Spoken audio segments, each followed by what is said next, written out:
বিসমিল্লাহির রহমানির রহিম। আসসালামু আলাইকুম। আমি আপনাদেরকে আগামী পর্বে অষ্টম শ্রেণীর 2.1 অনুশীলনীর কিছু সূত্র শিখিয়ে দিয়েছিলাম এবং সেগুলো কিভাবে প্রয়োগ হয় এবং অঙ্কগুলো কিভাবে হয় সেগুলো আমরা পরপর ধারাবাহিকভাবে জানব। আমি আপনাদের মাঝে এখন 2.1 অনুশীলনীর 4 নম্বর অঙ্কটি আপনাদেরকে জানিয়ে দিচ্ছি।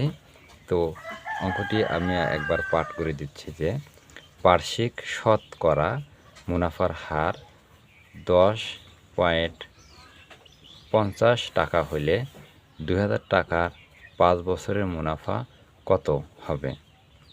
তো এখানে 2000 টাকা, তার মানে এটি আসল 2000 টাকার 5 বছরের মুনাফা কত হবে। তো এখানে আসল আছে আমরা জানি, তাহলে আমরা এভাবে অঙ্কটি করতে পারি যে আমরা জানি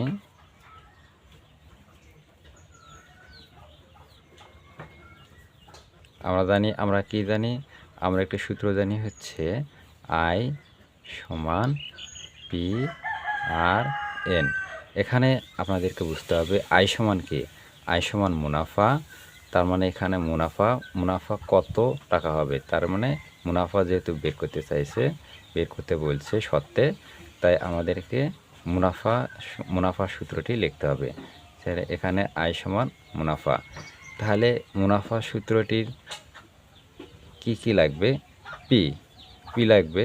পি হচ্ছে আসল, পি হচ্ছে এখানে আসল 2000 টাকা, আর হচ্ছে রেট অফ ইন্টারেস্ট অর্থাৎ মুনাফার হার, কত পাচ্ছেন মুনাফার হার এখানে দেওয়া আছে। মুনাফার হার দেওয়া আছে যে 10.50, এটা হচ্ছে মুনাফার হার। আর এন সমান কত কী হবে, এন সময় একটা নির্দিষ্ট সময়, কত বছর, এখানে বছর দেওয়া আছে 5 বছর, কেন 5 বছরের মুনাফার হার কত হবে, মুনাফা কত হবে, এটা আমাদেরকে এখন নির্ণয় করতে হবে। সো আমরা এখন নির্ণয় করি যে এখানে আমরা রাফ করে কিছু দিতে পারি, আবার নাও দিতে পারি। সংক্ষেপে যেহেতু এই অঙ্কগুলো হয় সেক্ষেত্রে রাফ না দিলেও হয়। তো আমরা রাফের মাধ্যমে আপনাদেরকে বুঝিয়ে দিচ্ছি।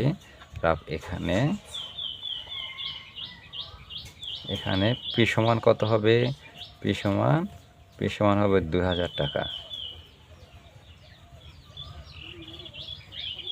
2000 টাকা। আর আর সমান কি হবে, আর সমান হচ্ছে 10.50%, শতকরা, এটা হচ্ছে যেহেতু শতকরা তাই পার্সেন্ট দিয়ে দিলাম।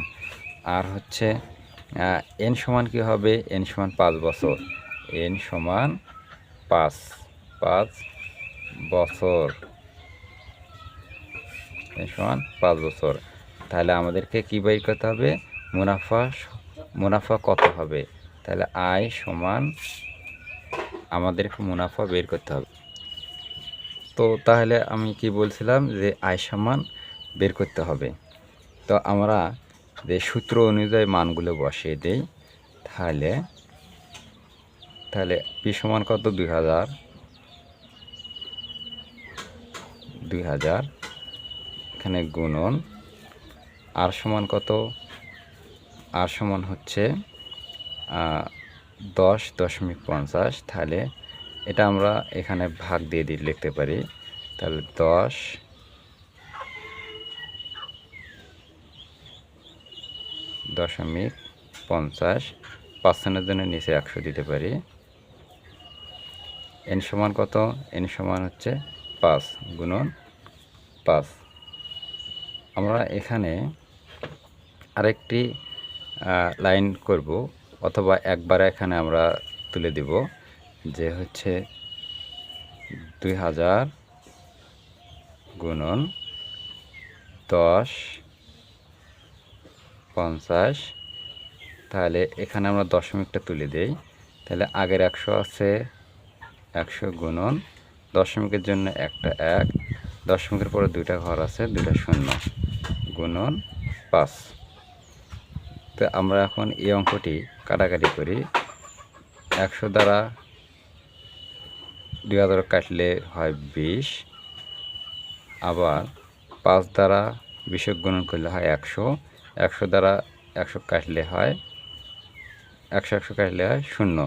তাহলে এখানে আর বাকি থাকে 1050, তাহলে হবে 1050।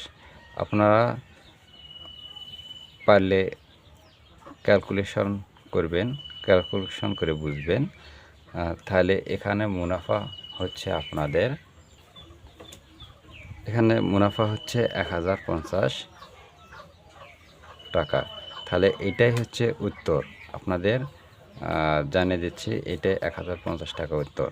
আপনারা এই রেট অফ ইন্টারেস্ট যদি না বুঝে থাকেন এখানে কীভাবে প্রয়োগ করছি, এখানে আমি আবার দেখেছি। আর সমান 10.50%, যেহেতু রেট অফ ইন্টারেস্ট এটা মুনাফার হার, হার মানে পাচ্ছেন।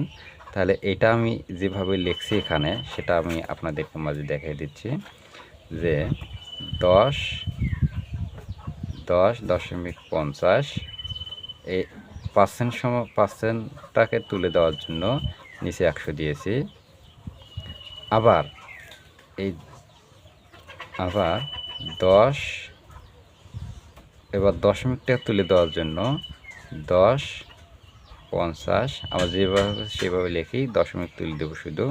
তাহলে নিচে 100 আছে, 100 আর হচ্ছে দশমিকের জন্য একটা গুণন, দশমিকের জন্য একটা 1, দশমিক পর 2 ঘর আছে, 2টা 0। আপনারা এই জিনিসটি অনেকে বুঝতে পারেন না যে এটা কিভাবে এলো, তাই আমি আপনাদেরকে মাঝে বুঝিয়ে দিলাম।